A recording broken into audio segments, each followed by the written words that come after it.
അങ്ങനെ അവിടെ വെച്ച് മനുഷ്യൻ രണ്ടായി മാറുന്നു. വിശ്വാസമില്ലാതെ മരിക്കുന്നവർക്ക് മരണം അങ്ങേയറ്റം വേദനയാണ്.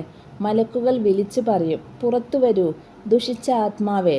നരകത്തിൻ്റെ ശിക്ഷയിലേക്ക് പുറത്തു വരും. ശരീരം വിട്ടുപോവാൻ ആത്മാവ് മടിക്കും. മലക്കുകൾ അതിനെ ബലമായി പിടിച്ചെടുക്കും. നരമ്പുകൾ പൊട്ടുന്ന വേദനയോടെ അത് പുറത്തു വരും.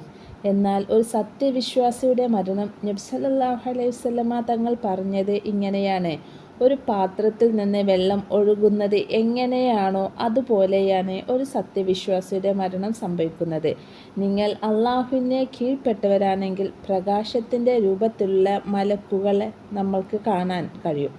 കാരുണ്യത്തിൻ്റെ മലക്ക് അള്ളാഹുൽ വിശ്വസിച്ച് നല്ല രീതിയിൽ നടന്നവരോട് പറയും, നിങ്ങൾ വിഷമിക്കേണ്ട, നിങ്ങൾക്ക് അള്ളാഹു തന്ന വാഗ്ദാനം പറഞ്ഞ സ്വർഗം കണ്ടിരുന്നോളൂ.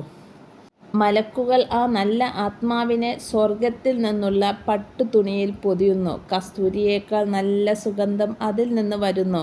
ശരീരം ഭൂമിയിൽ കിടക്കുമ്പോൾ ആത്മാവ് 7 ആകാശങ്ങളിലേക്ക് യാത്ര തിരിയുകയാണ്. ഓരോ ആകാശത്തോടും കടന്നു പോകുമ്പോൾ അവിടെയുള്ള മലക്കുകൾ ചോദിക്കും, ആരുടേതാണ് ഈ നല്ല ആത്മാവ് കൊണ്ടുപോകുന്നത്? മലക്കുകൾ പറയും, ഭൂമിയിൽ വെച്ച് നിങ്ങളെ വിളിക്കുന്ന ഏറ്റവും നല്ല പേര് പറഞ്ഞ് പരിചയപ്പെടുത്തും. അങ്ങനെ 7 ആകാശം കടന്ന് അള്ളാഹുവിൻ്റെ സന്നിധിയിലെത്തും. മരണശേഷം ശരീരം ഭൂമിയിൽ അവശേഷിക്കുന്നു. ജനാസയ്ക്കുള്ള തയ്യാറെടുപ്പുകൾ തുടങ്ങുന്നു. നിങ്ങളെ കുളിപ്പിക്കുന്നു. സ്വഹീഹായ ഹദീസുകളിൽ പ്രവാചകൻ സല്ലല്ലാഹു അലൈഹി വസല്ലമ തങ്ങൾ പറഞ്ഞു, നിങ്ങൾ മരിച്ചവരെ കുളിപ്പിക്കുമ്പോൾ നന്നായി കുളിപ്പിക്കുക. ശരീരം നിർജീവം ആണെങ്കിലും ആത്മാവുമായി അത് ഒരു ബന്ധം ഉണ്ട്. തന്നെ ആരാണ് കുളിപ്പിക്കുന്നത്, ആരാണ് കഫൻ ചെയ്യുന്നത് എന്നത് ആത്മാവ് അറിയുന്നു. വെള്ളത്തുണിയിൽ കഫൻ ചെയ്യുന്നു.